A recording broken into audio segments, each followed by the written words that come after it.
Ça a l'air de fonctionner. Bonjour à toutes et à tous. Ça marche ouais.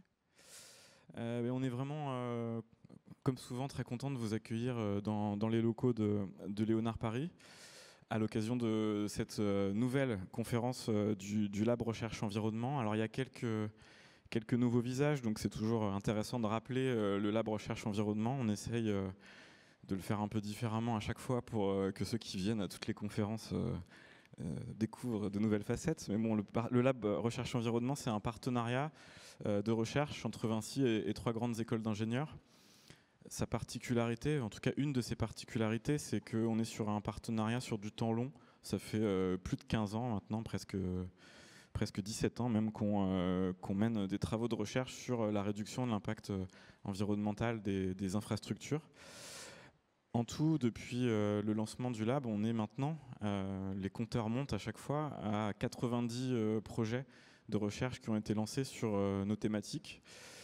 Ces 90 projets de recherche, la plupart du temps, ça va être des thèses ou des années de post-doctorat.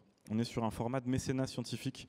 Ça veut dire que les travaux qui sont menés dans le cadre du Lab Recherche Environnement sont ouverts et ensuite, in fine, accessibles à tous les acteurs de la ville, que ce soit nos partenaires, nos donneurs d'ordre, et on va en voir quelques exemples aujourd'hui. Alors on travaille avec trois grandes écoles d'ingénieurs, l'école des mines sur l'efficacité énergétique des bâtiments. Il y a des fois des liens avec les sujets qu'on va traiter aujourd'hui. L'école des ponts, sur les questions principalement de mobilité durable, et donc évidemment aujourd'hui AgroParisTech qui nous réunit à l'occasion de cette conférence. Avec AgroParisTech, on travaille sur les questions de nature. Alors ce sera beaucoup mieux expliqué après, mais les questions de nature en ville ou les questions de nature sur les projets d'infrastructure, en gros sur à peu près tous les métiers et tous les objets sur lesquels Vinci peut intervenir. Donc quand je disais le lab, c'est un partenariat historique au lancement de ce partenariat, donc, qui était la chaire éco-conception il y a quelques années, comme je disais tout à l'heure. Le fait de travailler sur la nature en ville, c'était vraiment une intuition managériale. Et maintenant, ce qu'on voit, en tout cas dans tous les métiers de Vinci, c'est que cette intuition, elle s'est transformée en quelque chose de très opérationnel, parce que ces questions de nature, on va les retrouver dans la diversité de nos métiers, avec différentes facettes, et des facettes qui peuvent devenir extrêmement concrètes. Alors il y a quelques exemples qu'on peut donner. Je vais en profiter pour faire une pierre deux coups, rappeler nos conférences précédentes. Donc le premier exemple, c'est les sols. Les sols dans les métiers de la route maintenant, les métiers de la route qui sont historiquement évidemment très connus pour savoir combiner des enrobés, des granulats, etc. pour en faire des routes. Maintenant, le technosol, c'est un sujet de recherche à part entière dans les métiers de la route de Vinci Construction. Donc ça, si vous voulez en savoir plus, je vous invite à revoir la conférence qu'on avait qu'on avait organisée le 27 juin dernier à Aix-en-Provence. C'était sur les sols urbains et la nature en ville, clé de voûte des villes résilientes. Donc toutes les conférences qu'on donne, elles sont accessibles ensuite en replay, comme celle-ci le sera également sur le site du Lab Recherche Environnement. Un autre élément d'illustration, c'est ce dont on avait parlé à l'occasion de notre université. Donc l'université, c'était à 6 mois. C'était en décembre 2024, où on avait eu le plaisir d'accueillir Valérie Masson-Delmotte en introduction. Et là, on avait parlé du lien entre l'adaptation et l'atténuation. Et en fait, on se rend compte que, évidemment, la nature en ville, en plus de tout ce qu'on va pouvoir dire aujourd'hui, elle apporte des services. On parle de services écosystémiques. Et aujourd'hui, ça parle beaucoup plus qu'au mois de décembre. C'est pour ça que je me permets de redire quelques mots là-dessus. C'est que la nature en ville, ça va permettre d'améliorer notamment le confort thermique dans les espaces publics. Et puis, on l'a vu aussi à l'occasion de l'université, peut-être avoir un impact aussi sur le confort à l'intérieur des bâtiments. Si vous voulez avoir la réponse à ces questions, je vous invite également à regarder le replay de l'université. Donc on retrouve souvent, à travers, on le voit dans ces deux exemples-là que je vous donne, on retrouve souvent deux dimensions.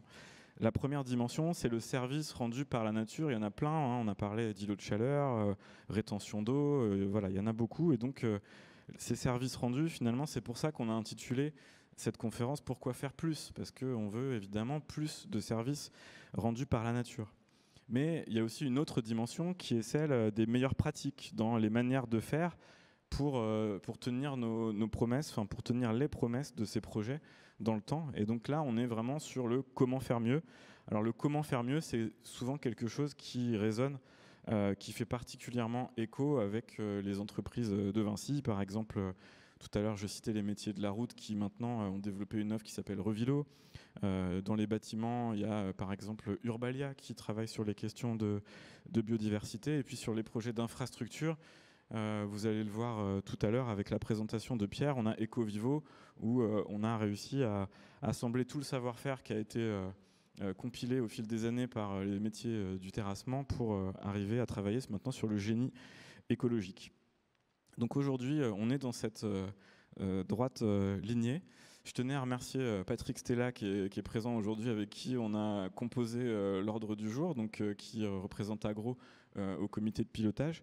Merci bien sûr également à Maria, avec qui on a organisé cet événement. La première séquence de l'événement, l'idée, c'est de donner la parole à des acteurs de la ville. On aime bien toujours poser un peu le décor avant de parler de recherche, avant de montrer les équations. Je crois qu'il n'y en a pas là dans les diapos après, ou peut-être quelques-unes, je ne sais pas. Mais donc avant les équations, on aime bien donner la parole à ceux qui font la ville. Et on a l'honneur aujourd'hui d'accueillir Adine Hector, qui en fait est responsable du département écologie du territoire de la ville et l'Eurométropole de Strasbourg. On va aussi donner la parole à Noémie Fitterer de Vinci Facilities, qui développe une offre autour des espaces verts dans le cadre de la gestion des bâtiments. Enfin, ça va vous en dire un petit peu plus, en lien avec les métiers de Vinci Facilities. On s'intéresse aux espaces verts aussi chez Vinci Énergie. Il n'y a pas que Vinci Construction qui s'intéresse à ça.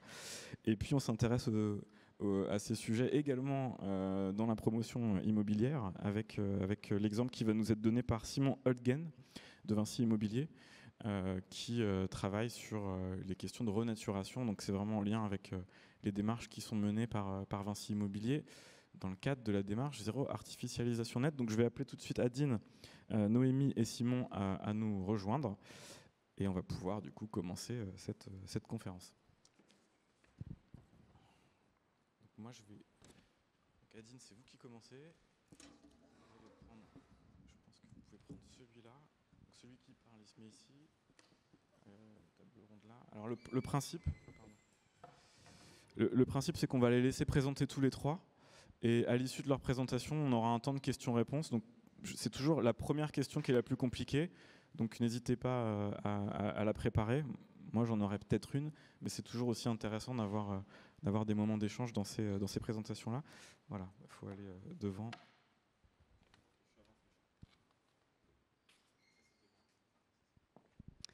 Bonjour à toutes et tous. Pour le coup, j'ai été présentée, peut-être pour compléter ma présentation. Donc, j'ai une formation d'ingénieur écologue et la particularité à la ville et à l'Eurométropole, c'est que je suis basée au sein d'un service et d'une direction d'urbanisme et un service d'aménagement du territoire qui traite des questions d'aménagement de territoire, de plans locaux d'urbanisme, de stratégie de planification. Et donc l'idée, c'est vraiment de pouvoir accompagner tous les projets d'aménagement et de gestion de la collectivité dans une meilleure prise en compte du fonctionnement écologique du territoire. Pour faire rapidement une présentation pour ceux qui n'ont pas eu la chance de venir à Strasbourg ou qui ne connaissent pas la ville, Strasbourg est une ville qui est très verte. On a la chance d'avoir hérité vraiment d'un patrimoine végétal de milieux naturels existants qui ont été bien préservés au cours du temps. On a un territoire assez équilibré au niveau de l'Eurométropole, avec environ un tiers du territoire qui est encore naturel, un tiers agricole et un tiers urbanisé. Sur ce tiers urbanisé, donc on a environ 500 000 habitants, donc une quand même assez importante densité de population. La ville est très impliquée dans les démarches de nature en ville, végétalisation de longue date. C'est une des villes pionnières dans la mise en place du zéro pesticide, donc l'absence de traitement sur les espaces publics dès 2008, donc bien en amont des lois Labbé et de l'obligation réglementaire qui est en place aujourd'hui. Donc on a essayé très vite en fait de faire ce qui était possible de faire sur l'espace public, de montrer l'exemplarité de la collectivité sur ces espaces pour essayer d'essaimer. aussi auprès des autres publics et des autres acteurs. Et c'est vrai que très vite, on s'est rendu compte que c'était très bien que la collectivité fasse sa part sur l'espace public, mais que si on n'embarquait pas l'ensemble des acteurs du territoire sur ces démarches, on serait très vite limité dans nos actions. Donc on a un certain nombre de démarches, je vous ai mis un peu les logos et les visuels sur la diapositive qui ont été mises en place. L'une d'elles, c'est la charte Tous Unis pour plus de biodiversité qui s'adresse aux entreprises et aux autres communes que Strasbourg du territoire de l'Eurométropole. Et on accompagne ces acteurs, et Noémie qui va intervenir après fait partie des signataires de cette démarche. Un chiffre qui est intéressant aussi, je vous l'ai affiché sur la diapositive, c'est la part de végétation qui se situe sur l'espace privé et sur l'espace public. Et donc, en fait, on a un LIDAR, une donnée d'occupation du sol qui a été faite en 2021, qui nous donne l'occupation de la part végétalisée arborée. On a aujourd'hui 70% du foncier privé qui contribue à 25% de la canopée du territoire. Et uniquement, finalement, 30% du domaine public qui contribue, elle, à hauteur de 75%. Donc on le voit bien, l'espace public est déjà largement végétalisé. Et si on veut pouvoir densifier la végétation sur le territoire, il faut aussi embarquer les autres acteurs et travailler sur le domaine privé, et avec tous. Je vous ai mis un petit peu c'est un peu tout en vrac, c'est un peu toutes les questions qu'on se pose. Il y a des choses qui doivent résonner, si vous travaillez effectivement sur ces sujets-là. Quand on a travaillé sur la mise en place de la table ronde, la question de végétaliser la ville, quand on parle de végétaliser, de quoi on parle? Aujourd'hui, on parle beaucoup d'arbres quand on parle de végétaliser la ville, alors qu'il n'y a pas que les arbres dans la végétation, il y a aussi les autres strates, les arbustes et les espaces herbacés. Il y a la fonctionnalité des espaces, d'essayer de combiner tous ces enjeux. Il y a la question de qu'est-ce qu'on sème ou qu'est-ce qu'on laisse pousser en spontané, et ma présentation va plus porter sur ce volet-là, qui est un petit peu, on va dire, notre préoccupation et notre dada du moment, c'est la question de la préservation de l'existant, et finalement de dire que si on laisse faire la nature, est-ce que dans les actions de végétalisation, ça ne suffit pas, est-ce que ça ne marche pas? Et derrière, effectivement, toutes les questions qui se posent, la gestion, pourquoi est-ce qu'on plante, pour quelle finalité, et toutes les contraintes qui nous sont quand même bien souvent mises en avant sur on veut planter, c'est bien, mais ce n'est pas toujours possible de planter. La question des allergènes qui revient aussi très souvent. Les injonctions contradictoires, je pense que vous avez tous entendu parler qu'il vaut mieux planter local, on a des labels qui sont développés, végétal local. Les 3/4 des espèces d'arbres dans végétal local de notre territoire sont des espèces allergènes. Donc au final, on les plante ou on ne les plante pas, en quelle dose?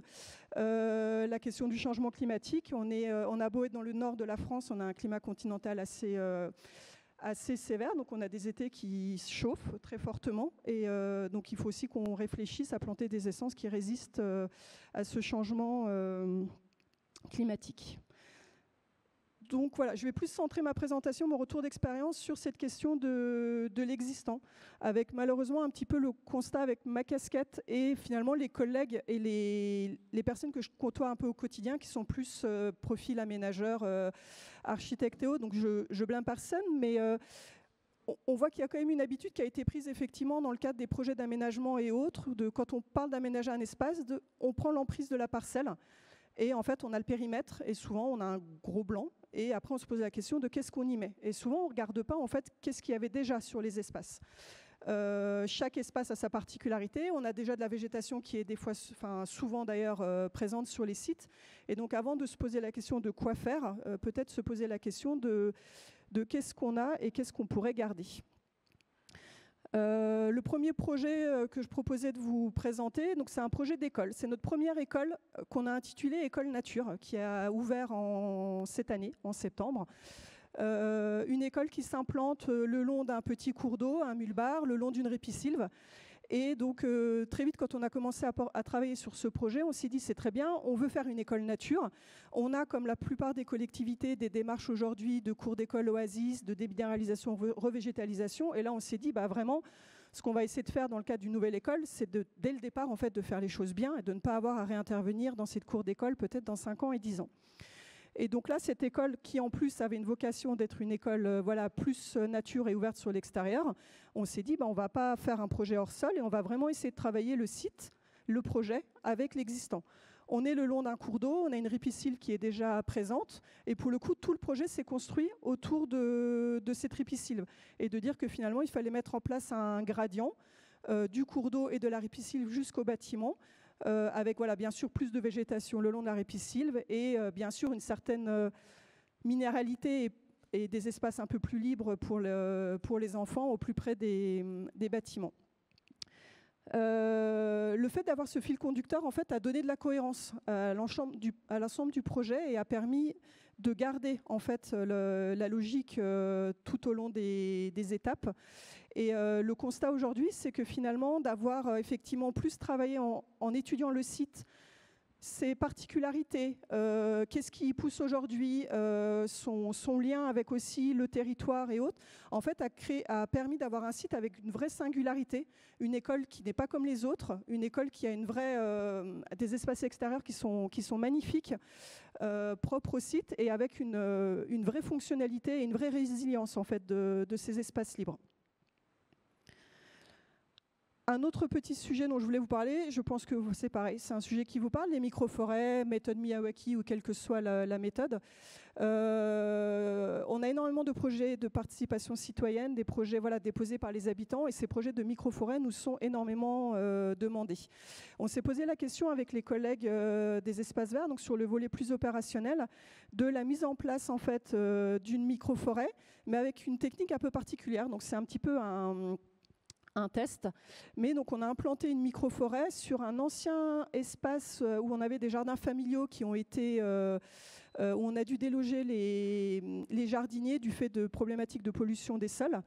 Et en fait, donc on a implanté une microforêt sur ce site en gardant en fait un témoin. Donc on a implanté une microforêt sur la moitié de la surface, environ 650 mètres carrés, et on a gardé l'équivalent juste à côté de l'espace en fait où quand on avait sorti les jardiniers et le temps que le projet se mette en place, où l'espace avait déjà commencé à se végétaliser spontanément.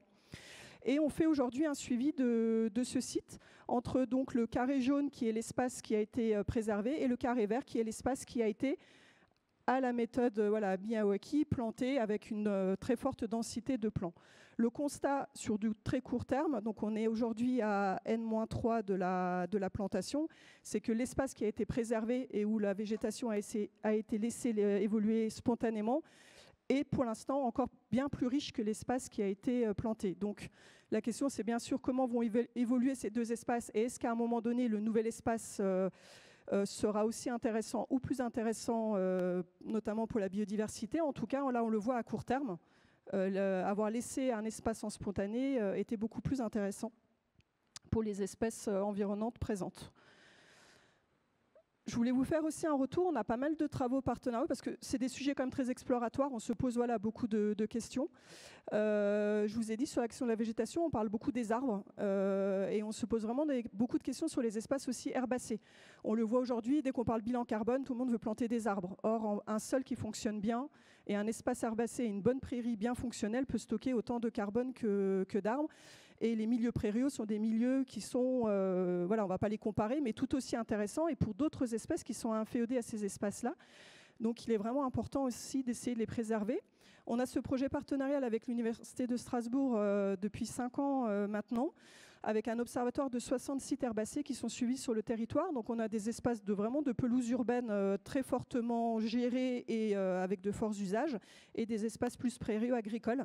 Et je vous ai sorti parmi les 60 sites 4 fiches de 4 sites différents. Je ne les commenterai pas plus que ça, juste pour vous décrire pourquoi je les ai choisis et peut-être ce qui est intéressant de regarder.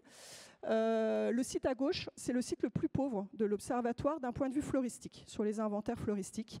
On est vraiment sur le cas de la pelouse urbaine, avec très forte pression de gestion et usage. Ce qui est intéressant, c'est de voir le graphique en bas à gauche avec cette courbe donc, qui reste très basse. Le deuxième site, la prairie semée, on est une poche dans la réserve, donc on est dans un périmètre de réserve naturelle nationale, et c'est un espace en fait de mesure compensatoire qui était en maïs encore il y a quelques années, et où pour le coup, dans le cadre de la mise en place de la mesure compensatoire, a été semé. Et sur les premières années, voilà, le constat, et vous le voyez aussi au niveau de la photo, c'est que le site est assez pauvre en termes de diversité floristique. Et ce qu'on retrouve, c'est vraiment les quelques espèces qui ont pris le dessus sur le mélange de semences qui a été choisi et travaillé avec le Conservatoire des espaces naturels. Le troisième site, la prairie du ASL, c'est une prairie gérée par le Conservatoire des espaces naturels depuis une quinzaine d'années maintenant. Et le dernier site, c'est une friche, c'est un délaissé dans la ville, un site qui s'est végétalisé voilà, spontanément. Et quand vous voyez la courbe, en fait, c'est le site parmi les 60 sites de l'Observatoire qui est aujourd'hui le plus riche. Donc, comme quoi, des fois, laisser faire peut aussi avoir son intérêt. Un autre projet qui est aussi un projet de recherche en cours. On a eu la chance d'accueillir régulièrement des tests CIF, donc des tests cofinancés par la collectivité.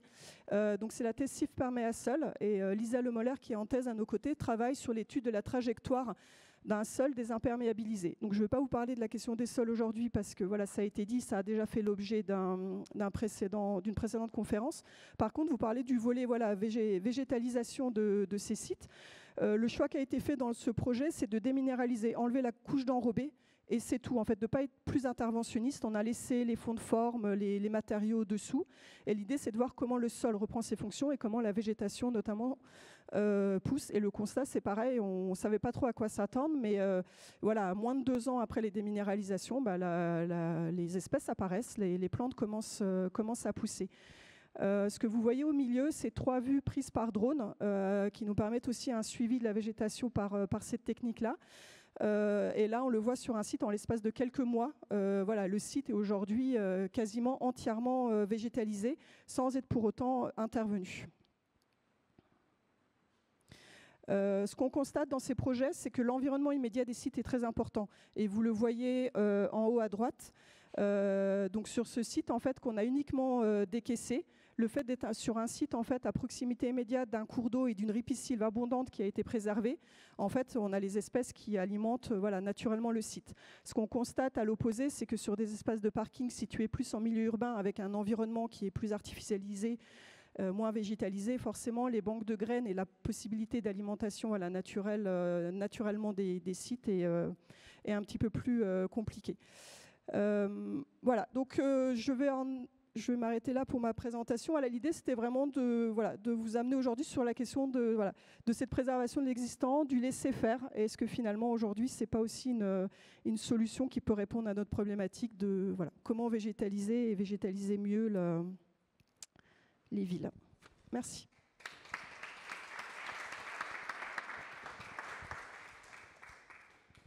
Alors on a un point commun entre les 3 intervenants de cette première séquence, c'est qu'ils nous viennent tous du Grand Est. Et donc, comme je disais, Noémie Fitrer, Vinci Facilities, et Simon Huggen, Vinci Immobilier, vont nous présenter les thématiques dont j'ai parlé tout à l'heure. Bonjour à tous, je m'appelle Noémie Fitterer et je travaille chez Vinci Facilities Alsace. C'est une marque chez Vinci qui s'occupe de faire de la maintenance multitechnique et multiservicielle sur des bâtiments déjà existants. Donc on a des techniciens, leur cœur de métier c'est de prendre soin de la clim, du chauffage, de la ventilation, etc. Mais aussi parfois on a la gestion des espaces verts dans nos lots serviciels. Et je vous propose d'illustrer un des projets pionniers qui a fait naître une offre chez nous et qui s'appelle du coup la forêt jardin. L'histoire de ce projet, c'est autour de notre bâtiment, on a toute une parcelle, on va dire, d'espace vert. Et le constat qu'on a fait il y a quelques années, c'est qu'en fait, c'était une pelouse rase. On avait un beau green de golf qu'on ne pouvait pas du tout exploiter. Et en parallèle, nous, on est locataires. Et donc, les propriétaires avaient dans l'idée de mettre des panneaux photovoltaïques sur la toiture. Et en fait, la reprise de charge de la charpente métallique ne pouvait pas le faire. Et donc, ils envisageaient de le faire sur l'espace vert. Et là, avec un de nos collègues, on s'est dit, là, il faut qu'on fasse un truc pour cet espace. Ça peut pas devenir un accueil pour des panneaux. Et donc, on réfléchissait. Et en fait, en dézoomant un peu, on était dans des réflexions de comment adresser la biodiversité, etc. Et on a découvert en fait qu'on était, donc vous voyez à droite, des cartes de l'Eurométropole, du coup, qu'on était sur des trames bleues et des trames vertes, très très proches. Et qu'en fait, on pouvait participer à ça grâce à notre espace en fait, autour de notre bâtiment. Et c'est comme ça qu'on a réfléchi et on a choisi de faire une forêt-jardin. Donc, c'est des plantations en multi-étagées. donc des massifs de plusieurs strates végétales. Nous, on a choisi d'en faire 3, donc des couvre-sols, des arbustes et des arbrisseaux, et après des arbres sur certains massifs, donc c'est assez dense. Et on les a fait avec les conceptions au niveau... enfin, on a choisi de faire des guildes, donc des sortes de petits rassemblements de plantes qui se rendent des services entre elles. Donc il y en a qui vont fixer l'azote, il y en a qui captent les minéraux, etc. Et il y a toute une partie de plantes ressources. Dans la conception d'une forêt-jardin, en fait, il y a toute une partie où on vient prendre en compte les parties prenantes. Donc là, c'était nos collaborateurs qui nous ont aidés à concevoir ce projet. Et donc, ils nous ont demandé, ben voilà, on aimerait que ce soit comestible et qu'il y ait peu de maintenance. C'était ça un peu les deux grandes contraintes qu'on nous a mis dans le projet. Et en fait, une forêt-jardin, ça remplit ça parce qu'il y a toute une partie plantes ressources, donc des fruits, etc. Voilà pour la conception. Et là, du coup, je vous ai mis un avant-après de ce à quoi ça ressemble le plan du projet. Donc au début, on avait juste 3 arbres et une pompe à chaleur. Et là, du coup, on a à peu près sur 2000 mètres carrés, on a planté à peu près 2000 végétaux. Donc on a choisi des plantes perpétuelles qui sont locales. On a utilisé le label végétal local en principal. Et de manière à pouvoir s'inscrire aussi dans la trame verte locale, en plus de la trame bleue, on a choisi de mettre une mare pour faire une zone humide au milieu. Et en fait, être un pas japonais entre les gravières et les étangs qu'il y avait autour de notre site. Pour les étapes de mise en œuvre, on a tout fait en chantier participatif avec les collaborateurs de l'entreprise. Donc on a fait ça en plusieurs phases. On a d'abord fait une phase de co-construction où on a fait une étude des sols et on s'est dit, bah voilà, sur tel sol on peut planter ça, etc. Et donc quelles sont vos contraintes comestibles, c'est ce que je disais tout à l'heure. Après, il y a eu toute une phase de préparation des sols qu'on avait fait à l'automne 2022, où on a choisi l'emplacement des massifs, amendé le sol à certains espaces, etc. Parce qu'on avait déjà du compost en fait, qu'on faisait sur le site. Donc on a réutilisé ce qu'on avait. Et au mois de février 2023, on a fait toute la phase de plantation et on a creusé la mare. Donc on a mis tout ça en œuvre en 2023. Et à peu près... Ouais, on a déjà eu les premières récoltes en gros à l'été de la même année, donc on était très contents et c'était vraiment un succès pour le projet parce que c'est aussi un beau résultat pour les collaborateurs qui ont planté en fait si déjà ils peuvent déjà l'exploiter on va dire la première année. Et en fait on s'est rendu compte que ça présentait plein de co-bénéfices parce qu'en fait c'était un îlot de fraîcheur. Et donc en réfléchissant on s'est dit est-ce qu'on pourrait pas prendre cet exemple déjà pour travailler la biodiversité à l'échelle globale sur notre site. Donc on a aussi découpé dans la clôture de manière à laisser des passages pour la faune locale. On a mis des abris faunes, etc. On a laissé des zones en libre évolution. On a un immense prairie / carré sauvage à l'avant du terrain, etc. Donc ça nous a permis de mener des réflexions. Donc je vous ai juste mis quelques résultats. Cette année, on est trop contents. On a eu des grenouilles dans la mare. Donc, ça veut dire qu'il y a du succès sur la zone humide et que l'écosystème est en train de se mettre en place. Mais il n'y a pas que des succès, on va dire, et des co-bénéfices pour la faune et pour la flore, mais il y a aussi des co-bénéfices vraiment de liens sociaux, puisque du coup, on peut animer avec nos collaborateurs animer des petits ateliers, etc., les sensibiliser aux pollinisateurs sauvages, qu'il n'y a pas des abeilles domestiques uniquement, etc. Enfin, ça nous permet d'être un support. Et ça nous permet aussi d'être un support pour des écoles de paysagisme qui sont venues à plusieurs reprises pour montrer aussi une gestion différenciée d'un site, que des entreprises et des acteurs privés pouvaient aussi avoir des convictions, on va dire, plus en faveur de la libre évolution et de biodiversité. Et tout ça, ça a fait naître un projet, parce qu'on s'est dit, ok, on a fait un îlot de fraîcheur, etc. Et en fait, ça a montré tellement de co-bénéfices, mais on s'est dit, mais parfois, en fait, on fait des plans pluriannuels pour nos clients, en fait, où on leur dit, voilà, d'ici 2 ans, ce serait trop bien de changer votre pompe à chaleur et de faire une réfection de votre toit. Mais on se disait, on prenait pas du tout le prisme de l'adaptation au dérèglement climatique. Et en réfléchissant, on s'est dit, est-ce qu'on ne créerait pas des plans pluriannuels sous des formats un peu de trajectoire d'adaptation, en leur disant, voilà, pour que votre bâtiment il soit plus résilient et qu'il soit moins vulnérable aux risques, on pourrait mettre en place des solutions. Et donc là, on commence à suggérer à nos clients en fait, de favoriser les SAFEN de manière à pouvoir maximiser tout ce qui est éco-bénéfice sur la biodiversité et du coup sur l'expérience occupant. Je vous ai mis l'exemple de la trajectoire du coup, de notre bâtiment, où on l'a pris comme exemple. Et donc en fait, en bas à droite, vous voyez du coup la forêt-jardin avec la mare. On a planté cette année aussi des massifs pour pouvoir végétaliser les façades. Mais il y aura aussi toute une partie trame nocturne, puisque du coup, on a réglé de manière à couper l'éclairage, etc. Donc, il y a pas mal de solutions qui viennent s'imbriquer.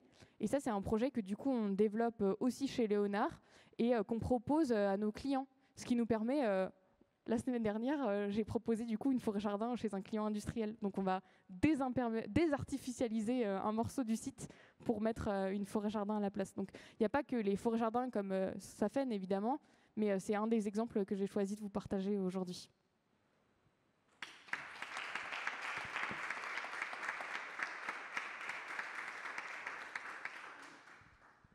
Bonjour à toutes et tous. Donc moi je suis Simon Olgen, je suis le directeur du développement Grand Est Bourgogne chez Vinci Immobilier. Je voudrais témoigner aujourd'hui d'une opération alors qu'on va espérer rendre exemplaire. Peut-être quelques éléments de contexte avant de rentrer dans cette opération que je vais vous présenter ce matin et qu'on va développer à Nancy. En termes d'éléments de cadrage, vous indiquez que Vinci Immobilier, qui est donc la filiale de promotion immobilière du groupe Vinci, a recalibré sa stratégie environnementale il y a 4 ans maintenant. C'était en 2021 en se fixant 3 objectifs. Je vais focaliser plutôt sur les 2 premiers, le dernier est plus technique. Les 2 premiers, le premier qui a un vrai impact sur la manière dont l'entreprise fonctionne et les collaborateurs travaillent, c'est l'entreprise nous demande et s'est fixé pour objectif de réaliser 50% de son chiffre d'affaires, donc de ses opérations, en recyclage urbain d'ici à 2030. J'y reviendrai puisque vous verrez que l'exemple que je vais présenter ce matin est l'illustration parfaite de cet objectif. C'est un objectif évidemment fort. Pourquoi ? Parce que on va là urbaniser des terrains qui sont des terrains qui l'étaient déjà et de moins en moins des terrains qui méritent de ne pas l'être. Donc ça, c'est le premier objectif. Le deuxième objectif, alors on en parle beaucoup en ce moment, c'est le contexte réglementaire et légal.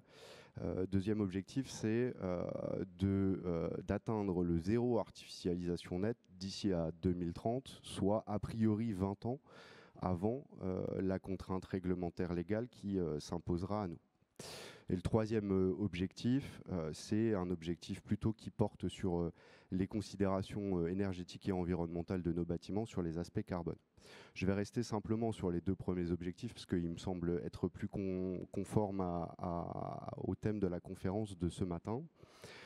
Et prendre pour illustration la reconversion du site Keller à Nancy et vous indiquer qu'on est là clairement dans l'objectif de réaliser une opération de recyclage urbain. Peut-être d'un mot, parce que ça semble peu, faire 50% de notre chiffre d'affaires en recyclage urbain d'ici à 2030, c'est un vrai travail de transformation de l'entreprise. Alors, moi, j'ai la chance d'exercer, c'est ce qu'a dit monsieur, c'est un point qu'on partage avec les 2 intervenantes précédentes. On travaille dans le Grand Est. Et sur le Grand Est, on a la chance ou la malchance d'avoir beaucoup de friches à reconvertir, ce qui fait que pour le développeur foncier que je suis, c'est évidemment un terreau riche dans la perspective de nouvelles opérations.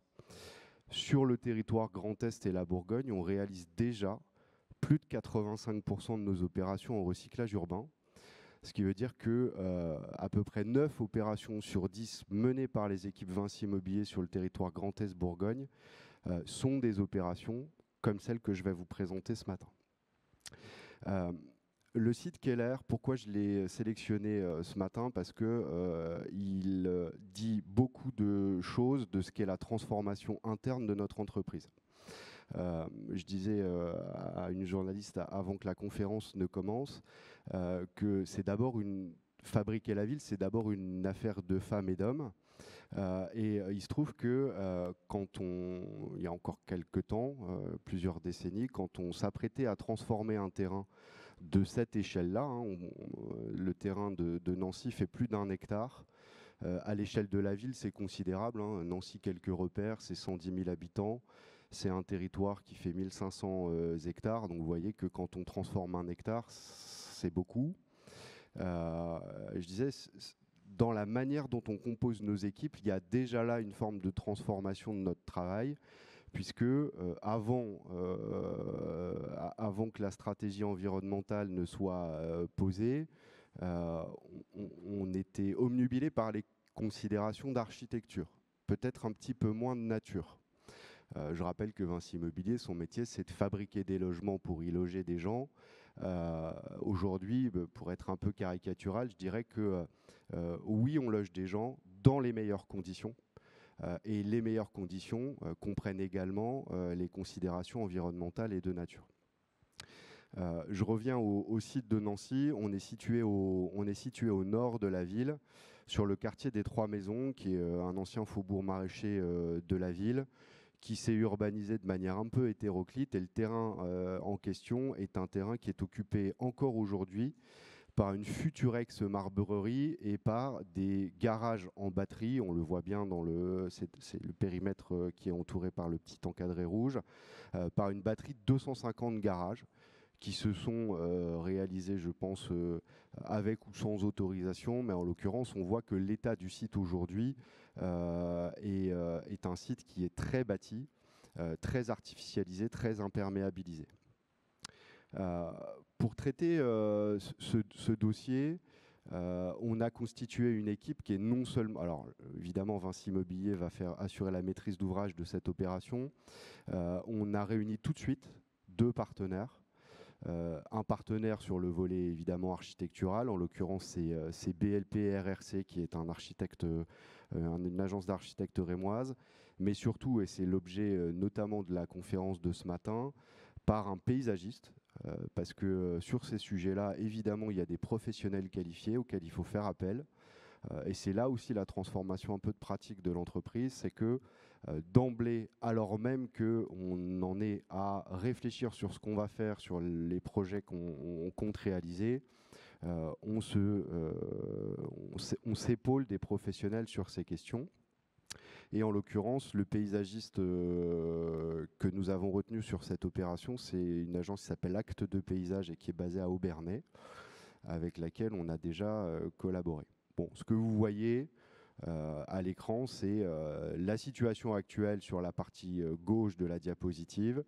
Une emprise bâtie de l'ordre de 50%. En fait, la seule partie qui est aujourd'hui pas urbanisée, c'est la partie est du site.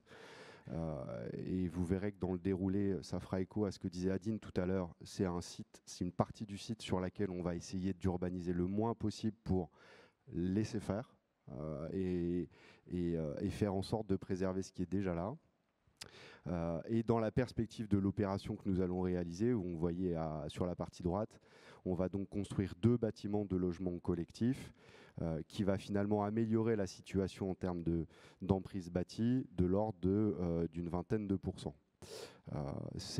Ça paraît peu, mais c'est considérable. Ce que vous voyez là, c'est des diapositives qu'on a évidemment présentées à la collectivité dans la perspective d'un dépôt futur de permis de construire qui est aujourd'hui obtenu d'ailleurs. Ça témoigne aussi de la transformation de la pratique parce que concrètement, ces éléments-là, notamment sur l'état de l'existant sur les espaces végétalisés et sur la projection qu'on va réaliser dans le cadre de l'opération, sont des éléments, ça paraît tout à fait naturel, mais sont des éléments qui sont plutôt des éléments nouveaux pour les promoteurs immobiliers que je représente ce matin. On voit que dans le cadre de l'opération, il y a une très nette amélioration de la présence de nature, puisque très concrètement, on va passer de 17% d'espace végétalisé à 53%. On va gagner plus de 3000 m² d'espace de nature sur ce cœur d'îlot qui jusque-là était occupé par du bâti ou des espaces artificialisés de près de 60%. Ce qui est intéressant, c'est que, et ça a été dans le cadre de la relation qu'on a menée avec la ville de Nancy, ça a été un point de comparaison extrêmement important. Il se trouve que sur cette opération, on va installer plus de 3000 m² de nature de plus. Alors, c'est écrit en tout petit, mais en fait, le plus grand parc du quartier est situé à 2 rues, c'est le parc du Joli Cœur, et il a une surface de 2500 mètres carrés à peu près, ce qui veut dire qu'on va créer sur cette opération près de 2 fois le parc le plus gros du quartier. Bon, ce que je voulais simplement, cette slide, je vais passer très vite, simplement vous indiquer qu'au-delà des considérations d'implantation de bâtiments qui sont évidemment calibrés sur la base de ce qu'on trouve sur le site, au-delà bien sûr de la manière dont on va concevoir le paysage avant, parce que je ne vous ai encore pas parlé de logement, là, on pourrait tout à fait parler et présenter les plans d'étage. Tous ces éléments-là sont naturellement conçus avant même de rentrer dans les bâtiments. Et puis ce que vous voyez aussi, c'est que sur cette slide-là, on a travaillé les considérations d'environnement et d'orientation en positionnant les bâtiments non seulement en tenant compte de la végétation présente, mais évidemment des meilleures orientations, puisque le projet, comme vous pouvez le constater, il est orienté idéalement est-ouest pour offrir les meilleures qualités d'usage et de confort à nos futurs habitants clients. Bon, je vous passe le sujet de l'accessibilité. Voilà le plan de masse tel qu'on l'a stabilisé aujourd'hui. Moi, je terminerai mon propos en indiquant que on travaille aujourd'hui des opérations en se staffant davantage avec des partenaires qui sont certes des partenaires qui étaient déjà connus, mais auxquels on ne faisait pas appel à ce stade dès l'amont de conception de nos projets. Ça nous donne évidemment parfois quelques discussions un peu difficiles à mener, parce que moi, mon métier, c'est quand même de fabriquer des logements. Et parfois, ça peut paraître, en introduction, il était question d'injonction paradoxale, c'est quand même souvent le cas. En revanche, quand les partenaires sont associés en phase amont dès la conception de l'opération, ça permet de désamorcer pas mal de sujets qui pourraient être critiques s'ils intervenaient trop tard. Moi, en conclusion, ce que je voudrais indiquer, c'est qu'il n'est plus seulement question de qualité, de confort, d'usage de nos futurs habitants dans leur logement. Il est évidemment question de non seulement fabriquer des logements, mais de les fabriquer au sein d'une ville, en produisant aussi le plus de nature possible. Et l'une des solutions, parce que quand on fabrique la ville, il faut être hyper humble et modeste, on apprend sur chaque opération, mais je pense que l'une des solutions, c'est d'associer les bons partenaires d'emblée, pour éviter que les problèmes se posent alors qu'on ne saurait plus les régler. Voilà, simplement témoigner au titre de l'exemple que j'ai présenté ce matin, qu'on a, alors sur ma région en particulier, mais évidemment toutes les autres régions chez Vinci Immobilier s'y mettent. C'est le contexte dans lequel les opérations de promotion immobilière sont maintenant conçues chez Vinci Immobilier. Et on le voit, on le constate, hein, je pense que Adine ne dira pas le contraire, les exigences des collectivités en matière d'exemplarité environnementale et paysagère des opérations sont de plus en plus fortes. Et c'est la raison pour laquelle, plutôt que de subir, mieux vaut anticiper l'ensemble de ces éléments en réunissant autour de nous les bonnes compétences au bon moment, quoi.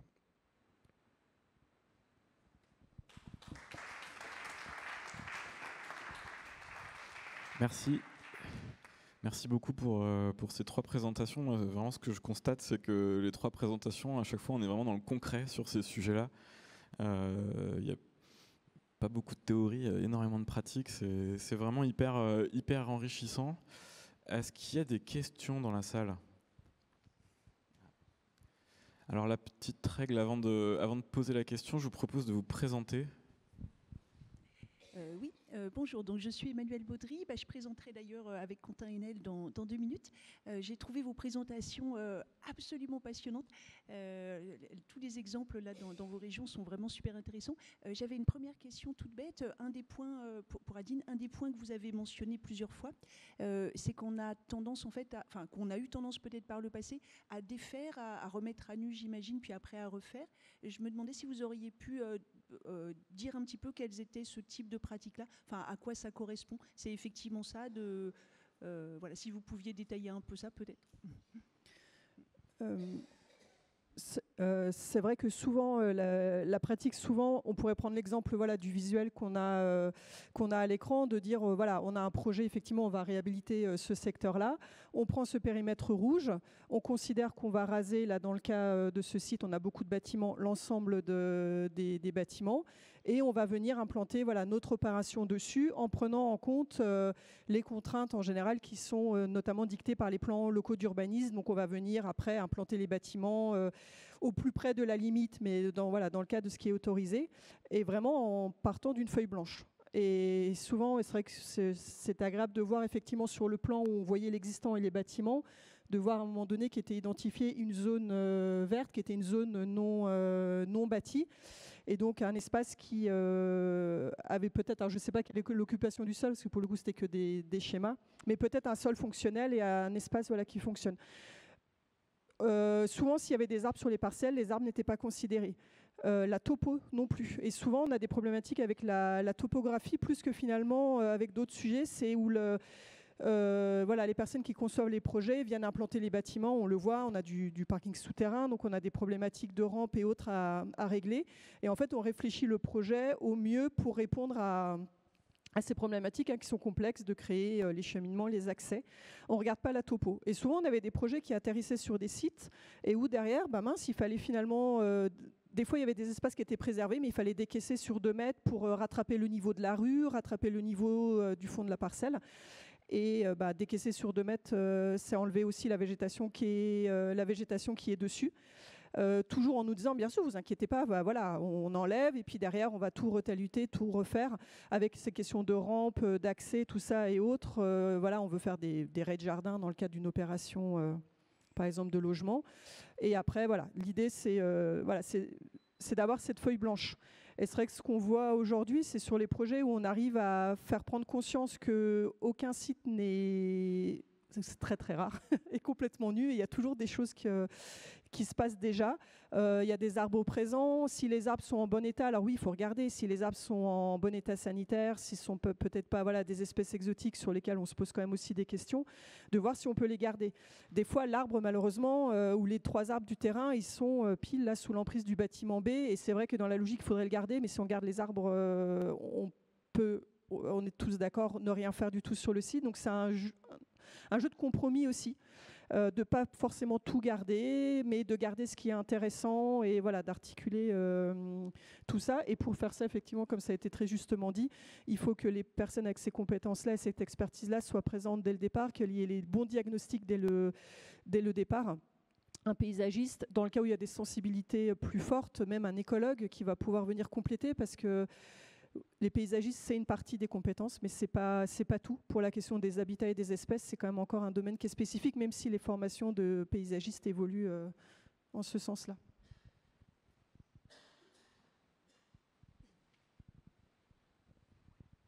Et c'est vrai qu'on a des sites magnifiques, en fait.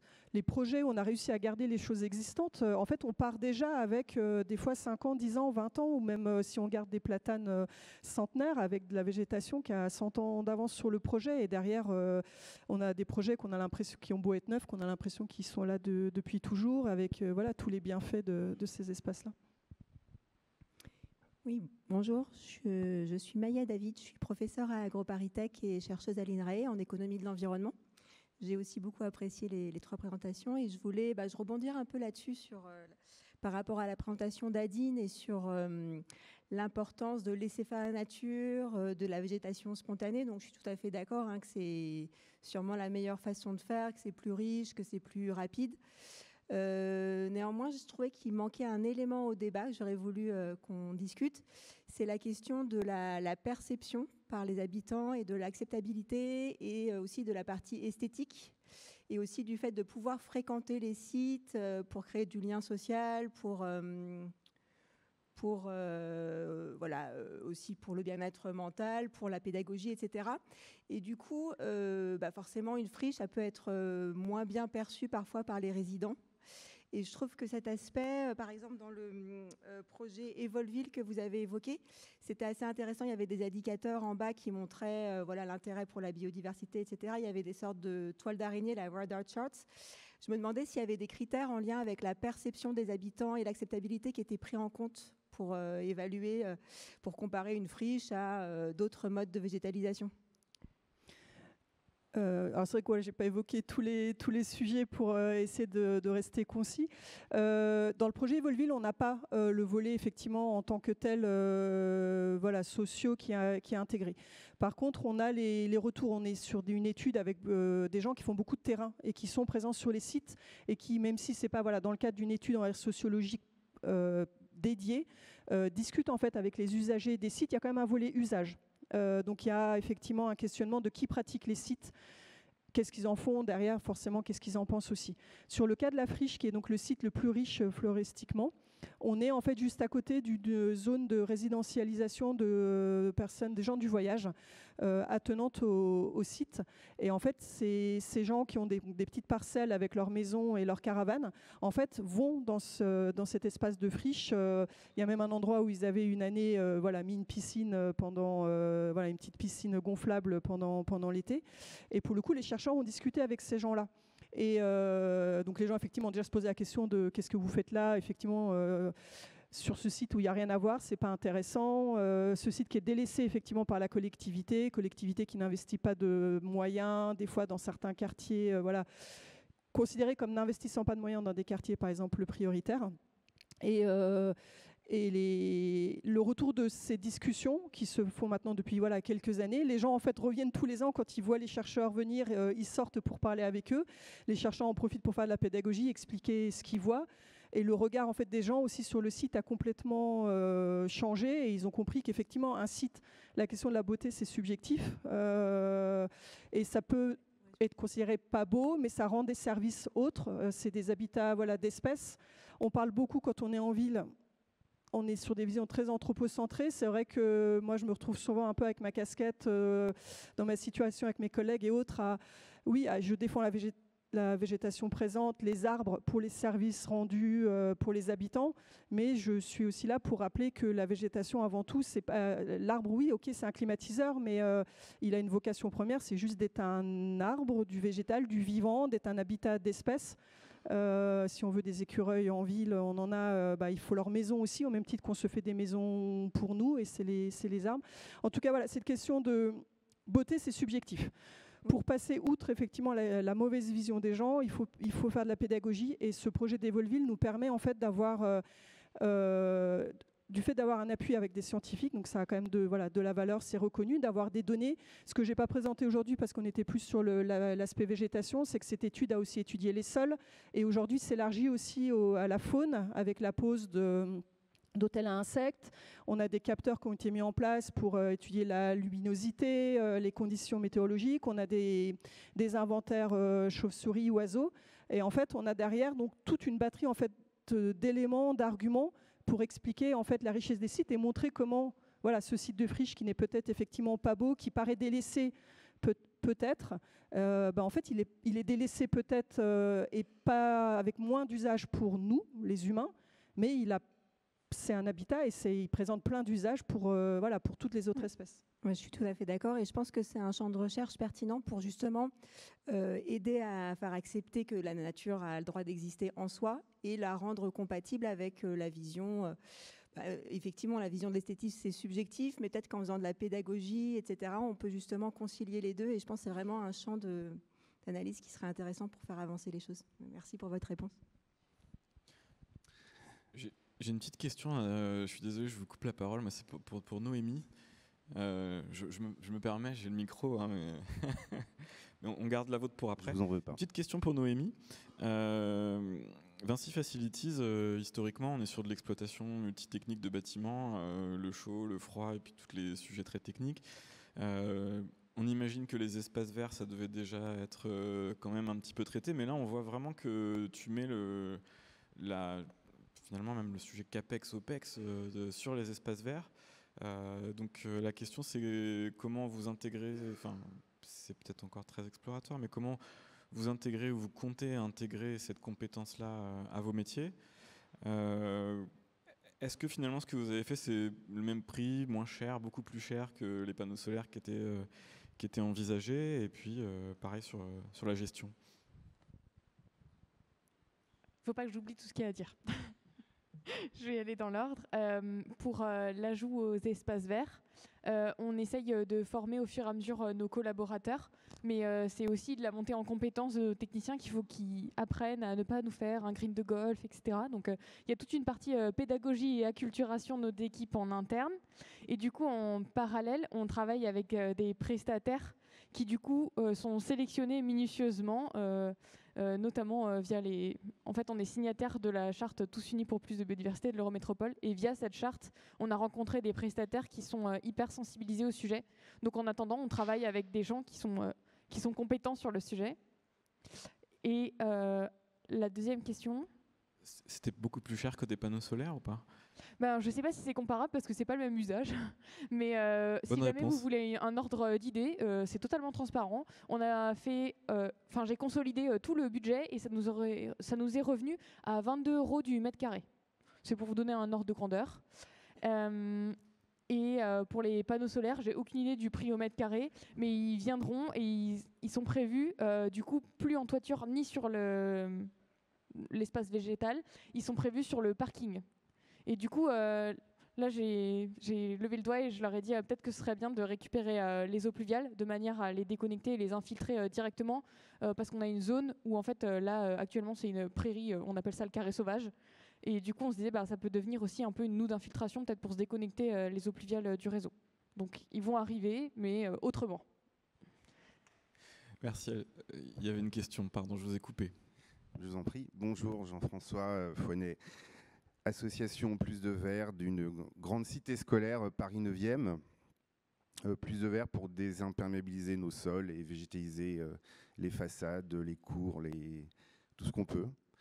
Est-ce que vous observez les uns les autres, vous, acteurs de construction Vinci, vous, Noémie, représentant les maîtrises d'ouvrage, une montée en puissance alors si on prend un indicateur, de surface désimperméabilisée, de surface rendue à la nature, ou est-ce qu'il faut, cette montée en puissance nécessaire eu égard aux urgences climatiques, au réchauffement, ou est-ce qu'il faut, ou est-ce que vous observez que ça se fait simplement quand il y a un programme neuf de construction et qu'on prend en compte la parcelle parce qu'il y a un promoteur qui intervient?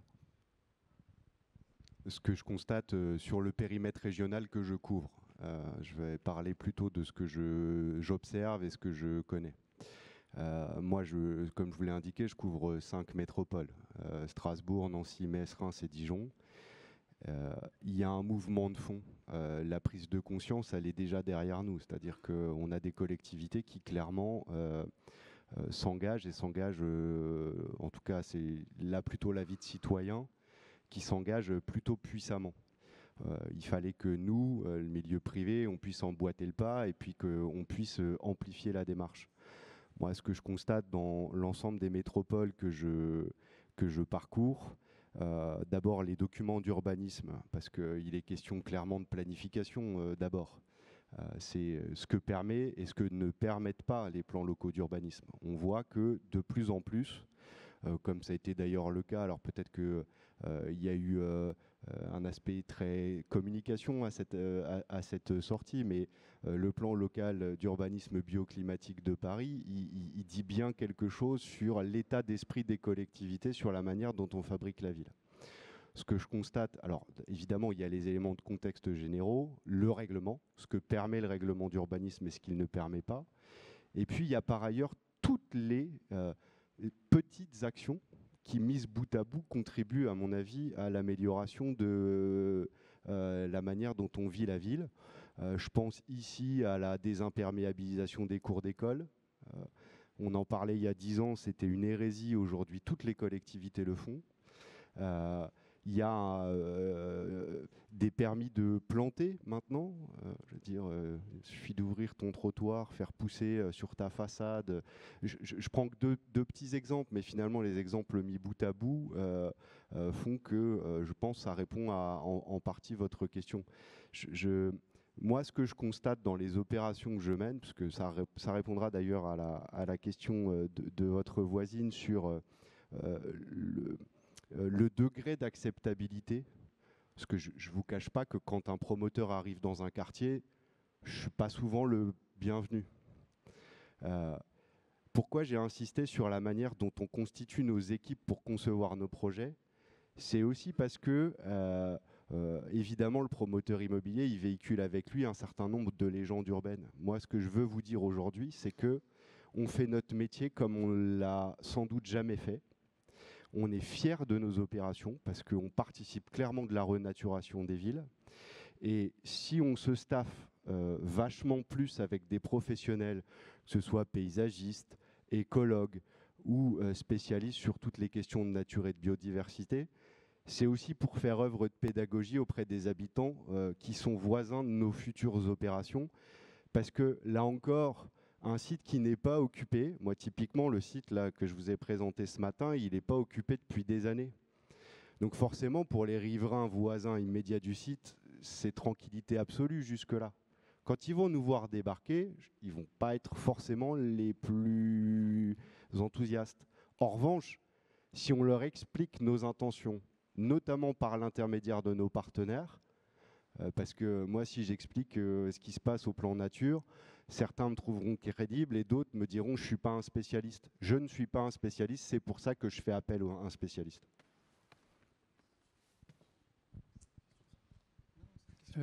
Peut-être juste pour apporter un élément de réponse en plus, dire est-ce que ça augmente, est-ce que ça diminue, c'est pas évident à quantifier. On essaye tous. Alors à l'échelle d'une opération, c'est beaucoup plus facile de faire des bilans. À l'échelle de territoires plus grands, c'est compliqué avec des opérations qui sont portées par des acteurs très différents. Quand effectivement on aménage un énorme hangar en extension dans une zone d'activité, la surface perdue elle est conséquente. D'un coup, on a par contre, il faut le dire quand même, énormément d'opérations aujourd'hui qui sortent, qui sont, voilà, comme on le voit à l'écran, plus qualitatives, qui apportent quelque chose par rapport à l'existant. Globalement, tous les aménagements de l'espace public vont en ce sens-là aussi. On n'a plus un seul projet aujourd'hui qui ne déminéralise pas, végétalise pas. Voilà, on n'étale plus l'enrobé comme avant partout. Après, ce qui est compliqué, c'est est-ce qu'on parle de surface ou est-ce qu'on parle de... Est-ce qu'on est sur du quantitatif ou qualitatif? Parce qu'on a, voilà, on peut avoir. Le plus facile, c'est de calculer les surfaces, mais pour le coup, on a énormément de travaux. Et par exemple, l'exemple effectivement de Noémie en est un aussi. Vous n'avez pas forcément augmenté la surface végétalisée du site dans le cadre de l'opération. Par contre, en fait, on l'a amélioré qualitativement. Et donc voilà, pour le coup, pour évaluer effectivement voilà, l'ensemble de ce qui est artificialisé, ce qui est renaturé, déminéralisé, les espaces existants qui sont écologiquement améliorés, faire le bilan global et dire est-ce qu'on va dans le bon sens ou pas, c'est complexe. Alors il reste encore, je crois, 2 questions. Après, il y en a peut-être d'autres, mais on aura, à l'issue de la conférence, on vous propose un déjeuner partagé avec la conférence suivante de Léonard. Donc vous y serez cordialement invités et on pourra encore continuer les échanges. Bonjour à toutes et à tous. Moi, c'est Ernest Le Riel, je suis écologue chez Green Affaires. Donc merci beaucoup pour vos présentations déjà qui étaient très enrichissantes. Et vous avez insisté sur l'importance de laisser une flore spontanée se développer sur les projets plutôt que de planter. Et je voulais savoir si sur votre parcelle témoin, vous aviez eu plus de problématiques au niveau des espèces exotiques envahissantes ou pas, et comment ça avait été géré dans ce cas. On a bien sûr, comme dans tout espace artificialisé dans les espaces urbains, quand on laisse faire, effectivement, on a des exotiques qui s'installent. On a aussi des pionnières non exotiques, locales, qui s'installent. Dans le cadre du projet Archipel, le projet qui était en haut à droite sur ma diapositive, le long d'une répisylve, les essences qui s'implantent en premier sont beaucoup des essences de ligneux qui sont présentes dans la répisylve. Et dedans, parmi, bien sûr, on a du robinier. Et là, effectivement, donc on en est à se poser la question de on veut laisser faire. En même temps, on connaît la capacité d'installation et de propagation du robinier. Donc la question du laisser faire peut avoir effectivement des limites. Après, on sait que c'est un sujet qui questionne et qui est, quand je vous dis qu'on est aussi beaucoup sur de l'expérimentation, aujourd'hui, tout le monde n'est pas d'accord sur la manière de faire sur ces questions des exotiques, voilà, est-ce qu'il faut systématiquement vouloir les éradiquer ou de les considérer comme des espèces qui s'implantent et qu'à un moment donné, des équilibres peuvent aussi se recréer au fil du temps. Donc suivant les sites et les enjeux et autres, on va avoir des approches effectivement différentes sur ces questions-là, dans des secteurs et notamment à proximité, peut-être plus des sites naturels où on va avoir tendance à essayer de limiter la propagation des exotiques, et là où dans d'autres sites, effectivement, on va laisser ces espèces-là se développer et voir aussi si à un moment un rééquilibre se recrée et d'autres espèces reviennent aussi par la suite ou pas.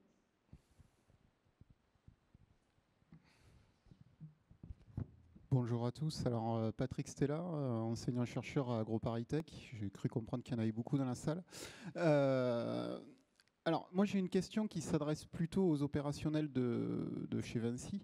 Le thème, c'est aussi végétaliser mieux. Et à mon sens, le mieux passe aussi par la durabilité de ces espaces verts. Et notamment sur les espaces privés, pour maintenir ces espaces verts, c'est souvent à des coûts de gestion. Alors, coûts de gestion, on va dire, économiques et humains ou écologiques, et notamment la question de la gestion de l'eau. Pour maintenir ces espaces à flot. Comment vous le considérez? C'est-à-dire que, c'est pas pour être méchant, mais là on a presque l'impression sur ces plans d'aménagement que vous mettez en place qu'en fait c'est ok, on va mettre du verre et ce sont des réserves de verre. Mais dans la durée, est-ce que c'est pris en compte? Si oui, comment? Et sinon, qu'est-ce qu'il vous faut en termes de compétences, de connaissances pour pouvoir arriver à cette projection à horizon 5-10 ans pour limiter les coûts de gestion économique et écologique? Merci pour la question. C'est une non, pas du tout piège, à laquelle on est confronté au quotidien.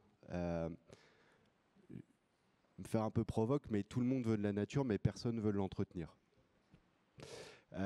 Et c'est le cas évidemment sur les résidences privées que je livre.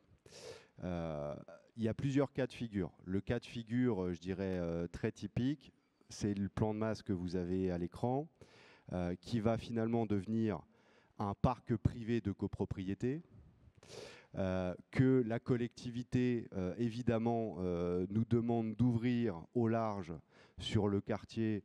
Là, il y a une considération claire de limite domaine public, domaine privé. Ça rejoint d'ailleurs la question qui était posée tout à l'heure sur est-ce que la nature que vous recréez est ouverte à tout le monde? Les collectivités voudraient que oui, tandis que les copropriétés auxquelles on livre voudraient plutôt que non, puisque évidemment, il est question d'usage de ces espaces et de leur entretien. Tout ça pour vous dire que très souvent, les parcs ou les jardins de nos copropriétés sont des espaces privés. Nos clients, ils achètent non seulement des logements, mais ils achètent aussi un cadre de vie verdoyant. Mais ils voudraient que ça leur coûte le moins possible. Donc, ce que l'on fait en règle générale, c'est que pour amorcer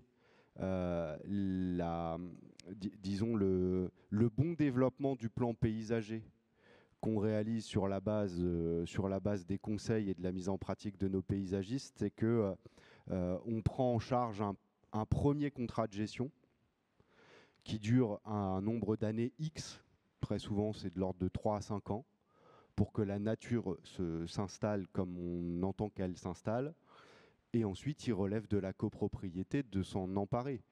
Mais ce que vous dites là est une question tout à fait pratico-pratique à laquelle on a trouvé un bout de solution.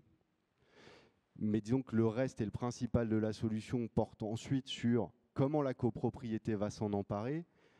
Et c'est là que c'est parfois le carnage. Moi, je vous témoigne de la vie pratico-pratique de nos copropriétés.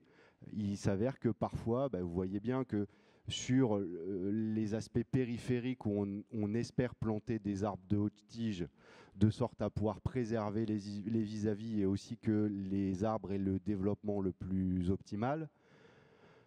Moi, je prends un contrat de gestion sur 3 à 5 ans, je sais qu'il va survivre 3 à 5 ans et se développer, mais typiquement, il est dans un jardin privé. Si mon client, dans 7 ou 10 ans, il déclare auprès de sa collectivité, il dépose une déclaration préalable pour l'abattre et que la collectivité dit oui, je suis plus responsable. Et peut-être que je peux compléter, parce que là, du coup, on avait la vision plutôt résidentielle. Et là, du coup, chez Vinci Facilities, c'est plutôt de la gestion de bâtiments chez des professionnels. On n'a que du B2B. Et là, du coup, on fait le chemin inverse.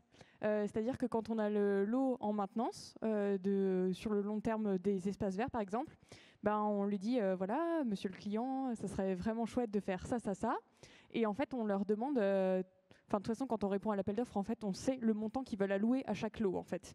Et donc, on leur dit, voilà, une gestion écologique, c'est ça. Ça pourrait représenter ça dans l'idéal, mais en fait, face à votre budget, en fait, on peut faire telle prestation, et du coup, rencontrer aussi une gestion plus écologique. Tout simplement, on ne fait pas un green de golf. Et on le laisse en libre évolution. On accompagne par contre à la pédagogie, etc., compris dans le budget du contrat de maintenance, et se dire en fait ça favorise la renaturation, la palette végétale elle se densifie, etc. Et en même temps 2 fauchages par an à un moment donné c'est pas non plus excessif en termes de budget. Donc c'est vraiment se faire le chemin inverse. Ok, on a tel prix, en fait une gestion écologique à tel prix sur votre site, on peut faire telle prestation, ça va vous améliorer ça, et l'idéal ce serait ça, et en fait si on n'y arrive pas c'est pas grave, faut faire la théorie des petits pas. Merci beaucoup, je pense qu'on peut les applaudir.